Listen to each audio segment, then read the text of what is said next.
poppin'? It's Flo the Great, man, back with another episode of the Barcafe where you can serve bars by your local artists. Before we get into my artists, you know we gotta shout out the sponsors. Vodka the Killer, vodka and tequila mix. Don't knock it till you try it. I mean, drink responsibly. So, Scar Nitti, what's going on, brother? How you doing today? What's good, bro? How you feeling? No good. problem. I'm Appreciate good. you I'm for good. coming. So let's start off in the beginning. Where you from? Right now, I live in Yonkers. Originally, grew up YO. in Newark, New Jersey. You know what I'm saying? Jersey. So, you know what I mean? But right now, it's YO. All right. And you spent most of your time in Jersey, or? Yeah, like I grew up and went to school and everything in Newark. My family is from the Bronx, like my father's side, but I grew up in Newark with my mom. Oh, okay, So okay. It was back and forth. All right. And how did that shape you growing up in Newark?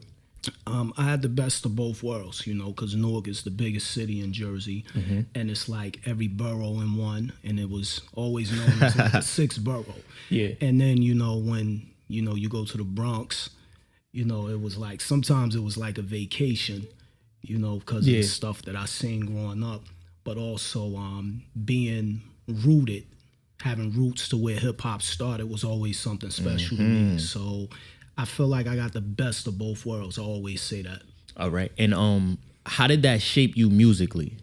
Musically, Especially coming to visit the Bronx. oh man, it's a sense of you know, pride, I guess. You know, because you know I witnessed, you know, the breakdancing, the battling, the fashion, the graffiti, and everything that All the phases. culture can consist of. You know, and it's a beautiful thing, and it's like it's hard not to be influenced by that because it was Right. like the illest thing you ever want to see. Definitely. So, who was some of the artists that you was listening to growing up? Growing up, definitely number one, I'm gonna always say like Nas. Nas is my number one influence. my favorite rapper, I say Nas, Jadakiss, Scarface. That's my top three. You know that I always Scarface. run to, and I'm talking about all time.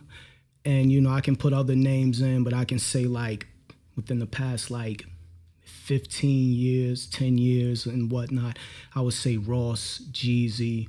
You know, 50 because of what he done in the game. So Right. I think all of them, it's a great collective. All right, bad, definitely. So, before we get into the project, right? Bought at a price.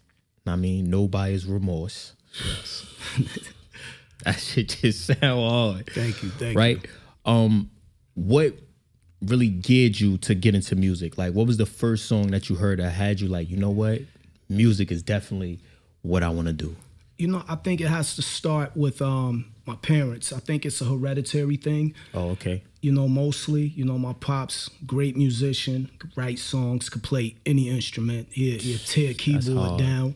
My mom always wrote and she sung as well. And I was always around music. So when I was a kid, a baby and whatnot, music always fascinated me. And as I grew up and I got into like a lot of the older music, I also started listening to hip hop.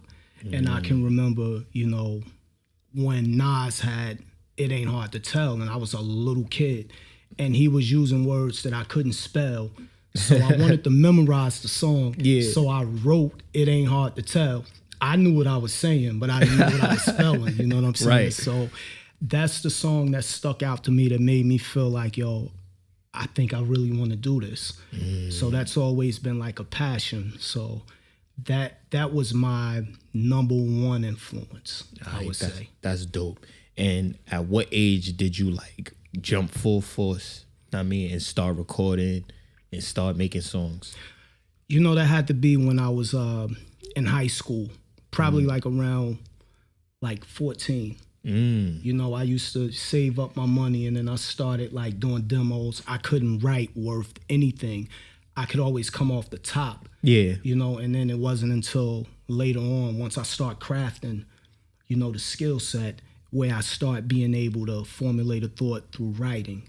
So it was like as a teenager, you know, I used to just use my imagination, use my personality in my rhymes. So yeah, it was around that age. All right, so I gotta ask you, do you remember one of the songs you recorded that you thought was just like it at the time, Man, and listen to it now. Like something that you did a long time ago, and you listen back to it, like, yo, I really thought I could rap. You know, honestly, my brother had called me, like, it was probably a few months ago, because he heard something that I said in one of my records. I think it's If You Only Knew the Half. Yeah. And he remembered the old record he did. I said, he was like, I see how you recycled and reworded that. And he was like, yeah, you ain't low. He like, yeah. And so I never like listened to the older music and say that. I'm just grateful for the growth. You know what I mean? But there are some records, if they was just whack to me, and I'm a tough critic, I'm the toughest critic on myself. Like, if I hear something, I'll be like, nah, that's whack, I can't do that. They kill me with that. Like, so I can't do that. So I'm always hard on my editing skills. Yeah. Know? So, yeah. And brings me to another question. Yes. With your brother paying that much attention to you, how do you feel about the support?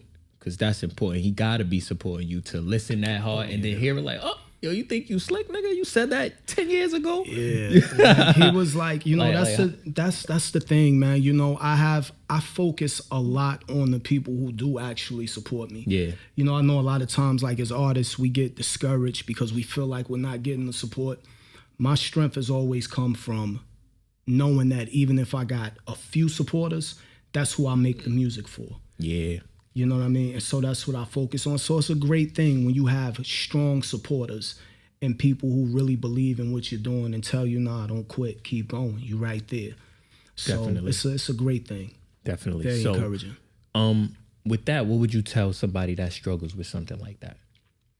As far as artistry and going forth, I tell them, listen, you know, I know it's easier said than done. Definitely. But realistically, if you got that one person that say, y'all think you got what it takes, even if it's that one person, that's what your focus should be on when you're making music. Because if at least one person tell you that you can do something, that can grow, that can multiply by threes. Definitely. You know, and so I say, you know, it's a mental game. People don't have any idea how mental the music industry is, you know, by itself. So I would say, listen, just worry about who you have for support. Don't worry about who's not supporting. Yeah, just do your thing. Just show your love to the people who support you. Definitely. And everything will grow from there. Definitely. All right, so Bought at a Price, man. Yes, sir. How did you come up with that name for the project, and what was your goal? What did you want people to take from that? Well, in life, you understand that there's risk and there's rewards. There's a cause and an effect. Right. You know, to everything you do. And I felt like Bought at a Price was the only title that would fit what I was talking about in life. Because everything we do, it has a price. It may have a high price, it may have a low price, but it's a price you pay. It's a price you pay for not going forward. May cost you a little. May cost you a lot. But it's going to cost you. You know what I'm saying? Right. So my goal was to also implement a lot of things in the music. Like if you heard the project, there was like a lot of metaphors and similes as far as like the cost of things. Yeah. You know, when I talk about wealth in it, there's a cost to understand that we all have wealth and to acquire wealth. Everybody's not going to be able to come with you to that next level. Right. And you're not going to be able to go with everybody else to the next level because, you know, if you got too much cargo on your plane, what happens? Yeah, it's going to crash. And that goes the same if, you know, it's... with anything, Yeah, you know, so Bought at a Price, it seemed like it fit everything, and I felt like it was a universal language, you know what I mean? And everyone could understand it. It was simple, but it was, and then it's no buyer's remorse. You know, it's like, it's bought at a price, but you know what? I don't have no remorse for it because this is what I want. Yep, this is what it is. Yes, sir. That's what's up, man. Definitely. So, what was one of your favorite songs to record off of there? Off of that project. Shout out to Guidance Music out of the UK, one of the dopest producers he just took me to another level. He forced me to put my pen to work. But I think my favorite joint was probably My Line of Work. Your line of work. My Line of Work. Yeah, that's I tough. think that was my favorite one to record because it was like, I was like, damn, I kind of was talking. I usually don't say. I was like, damn, yo, I was kind of talking on that. Yeah, you was proud of that one. I ain't gonna hold you. Like, yeah. Yeah, that's dope. So we all ready. We know you got that out. How did the remix to that come about? Oh, shout out to Nim. Shout out to Big Yellow. Performing it a lot. I was performing it a lot, and people, including them, they was like, yo, that's a dope record. And so we were talking about doing a remix because, of course, it's a heavy New York influence, heavy East Coast influence, and it's a sense of how we walk, and it's a way that we talk. You know what I mean? And so we were looking and shopping around for artists that we thought would have fit the bill. And Big Yellow, she said yes, and shout out to her. Thank you for doing that. Yeah. And of course, I couldn't do it without them getting on the record. You know what I mean? So it was only right. And man, we got a hard record, hard remix with that. So definitely. That's dope. And Letter to Wealthy. Letter to Wealth. Yeah. Walk me through that. You like that joint? Yes. Oh my God. Yo, you feel me? I just had a vision of when I heard that beat. I had a vision of, like a early summer night or late summer night, all the windows down, and just the way the drums was hitting. Yeah. It reminded me of, I forget, it's a beat that reminded me off of Tupac's Me Against the World. And just it was a certain drum pattern, and I said, no, I gotta get that. And then the way it dropped, I was like, you know what I'm saying? And I was like, yo, I gotta do that record. And then it was like, that was actually the fastest record I wrote and recorded, because it was just it spoke for itself. Yeah. It's just one of those joints that when you listen to, you're like, damn. Yeah, man. Let me bring that back one more time. So, word. So, what's more important to you? Well, not even what's more important. Like, what's the creative process for you? Do you have a thought in mind about the song you want to create, or you let the beat create the vibe and you just go with that? Well, I have a few steps in my process. I mean, in no particular order. It all depends. Yeah. Someone can send me a beat and I can just instantly be in love with it. And then there's what I do throughout the week. I listen to a lot of YouTube, and I may not do any writing. I like to consume like a lot of the old music because it helps you as a writer. Yeah, definitely. And so once I do those things and I know I'm on like recording mode or album mode or whatever it may be, I may end up writing a song backwards. I may write like the middle of the song first. And kind of like they do in the movie. You know how a movie starts off in the middle? Yeah. And then just a flashback. And then it brings you. Definitely. So that's where I got that idea from. And so it really depends on the beat. Sometimes somebody may send me a track, like, especially when someone, wants me to do a feature. Mm-hmm. I always feel like more, obligated. And it's like my creativity for... because I want them to get something good out of it. Something good, yeah. So when I'm doing features, my mindset is, okay, I need to fit what that artist is trying to do. But when I'm in my creative process, it's very different. I may write my song backwards, and I may take a little more time on mine, just to, make sure. But with a feature, it's always like boom, boom, boom, boom. And I take my time with them too, but it's like I always want to make sure I get it out there because I don't want to hold them up. So that's the extra motivation. Right. So how do you feel the industry has changed from what you seen it before to now? And talent-wise? Well, I mean, everything evolves. I think the talent is still out there. The talent just doesn't get the shine that other things get. And it's no knock to anyone. Listen, there's no scarcity. There's no lack in this game. Everybody can eat, I believe. That's just my opinion. Definitely. It's Everybody a market for has everybody. a lane. You know, I just think that the people who are in charge are just looking for that microwave thing. Mm-hmm. You know, if you see somebody that can go viral and, you know, you can make a quick, you know, 10 million off of them. I mean, the quick flip is the smart flip, right? So you can't knock them, but there are people who longevity, you know, mm-hmm.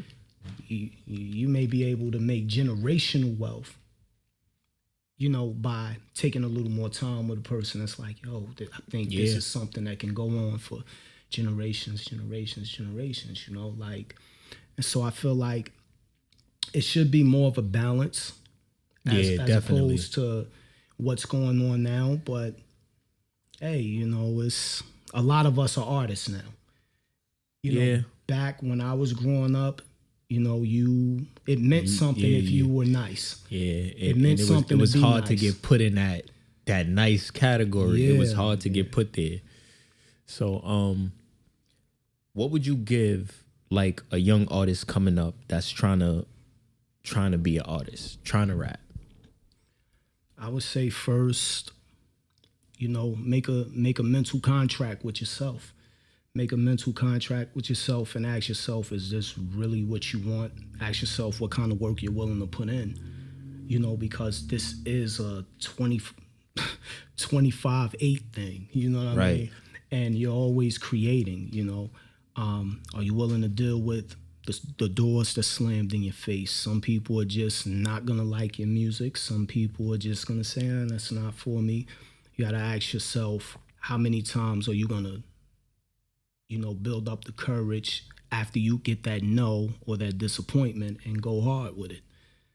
You know, so I would say if this is what you really want and you're willing to go through it, just like with anything, stay dedicated, stick to your guns. And when you get that one, even if it's one person that supports you, make your music geared toward that person, right, or the group of supporters. Definitely. So what you got coming up next? Well, right now I have a bunch of features that I've done, you know, Nimrod's album. I also have you know, stuff that I'm working on for myself. On the low. It's gonna be crazy. This next joint that I put out, like this next project. I'm not even gonna hold you because I've grown so much. But you know, shout out to Mike Mizzle. I have a remix with him, and no, it's not a remix. I have a song with Mike Mizzle. You know, this dude, he kills the freestyles and joints himself, and Isha Baby. It's a joint called Something Special. So it's real dope, you know, something special. I think it has the potential to be a commercial hit. You know, but we talk and we having fun on the record. So it shows the versatility. It shows the different pockets that I can get into. So we'll probably be shooting that video maybe sometime in September. Yeah. And so I'm looking forward to that. And I got a joint with, shout out to the homie Bigger Skills. I got a joint with him. We probably gonna shoot a video from the Bronx representing. Shout out to him and Underdogs United too. You know what I'm saying? So, and I'm just doing a lot of performances, hopefully, you know, because I love performing. I love doing that, you know. So. Definitely. So let everybody know how to find your music, where to get in touch with you at, and all of that. Okay, well, you know, artist name Scar Nitti, Federal District Records, and you can follow me on IG, which I'm on a lot, you know, and so that's at SNITTI _Big Shot. So you can follow me there, DM me, you want to work, just hit me up, man. And I'm on every streaming platform. You go type in Scar Nitti, Spotify, Tidal, Apple Music, YouTube Music. I have a few videos that I'm actually in. Right. So Welcome to Federal, which is off of Nimrod's album, Born in Paris. So make sure y'all get that as well. And Dice Peso just dropped. You know, that's Boss Bread. Yeah. So Tomorrow Ain't Promised. Make sure y'all go and run that up. And I have You Already, the original version. That video. Yeah, that's going, And I also have You Already, the remix with Big Yellow and Nimrod. Yeah, and I'm that shit featured is in definitely another hard. video with Mike Mizzle. I'm like a video vixen in this one. Mike Mizzle, it's called Let Me Holler with like, you know, Isha Baby's on that too. Shout out to Isha Baby too. So yeah, I'm just working, man. I'm always open to work. Yeah, working definitely, man. And get straight, get with him for real. And I know you got some bars for me. You all ready? Let's get it. Let's see what we gonna do. Discipline. Let's go. Hey yo. You ain't gotta pray for me, I pray and I watch. Claiming the spot, real shit, watch when it's drop. Everything over here, consider it top tier. You ain't gotta count it twice, trust me, it's all there. Briefcase open, wealth is the aroma. Anybody trying to disrupt this an opponent. I got a few bars, but they ain't flowing as potent. Give a few scars and leaving the wounds open. Master of ceremonies, glorious matrimony. You see them in every statistical category. Category 5 as soon as I start recording. They all wanna meet as soon as I start touring. Sacrifice days with the ram in the bush. If they ask how I'm doing, I'm answering how's it look. Cautious, never shook, never cried wolf. If somebody say they want it, then somebody getting whooped. Please, if you met me, you know me. Have I been good to you? Yeah, we on the Barcafe. If you met me, you know me. Have I been good to you? Yeah, we at the Barcafe. If you met me, you know me. Have I been good to you? Yeah, it's the Barcafe. Check it out. Yo. Stampede your barricades, take a pen out the grenade, hand delivered to your steps, let them go out in a blaze. Worldwide news, we can do it front page. I rattle the cage, it's ferocious, look away. The gift, the given, but not one fuck given. If you fuck with them once, you fuck around and stuck with them. They love us underground, fearing us in the majors. That pay and do shit is over, you gotta pay us. We remove the schools, it'll all fall down. Since we know the politics, bitch, it's on now. It's the home of hip-hop, y'all remember this sound? If you say it's lost, this feeling, consider it found. It's a hard pill to swallow, a struggle to digest. Articulate verbally, soon as I digress. Guilty as charged, talking shit like I'm the best. Play a game of roulette, which chamber you gon' get? If you met me, you know me, have I been good to you? We on the Barcafe. If you met me, you know me, have I been good to you? We on the Barcafe and it's federal. Check us out. It's the Barcafe. Let's go.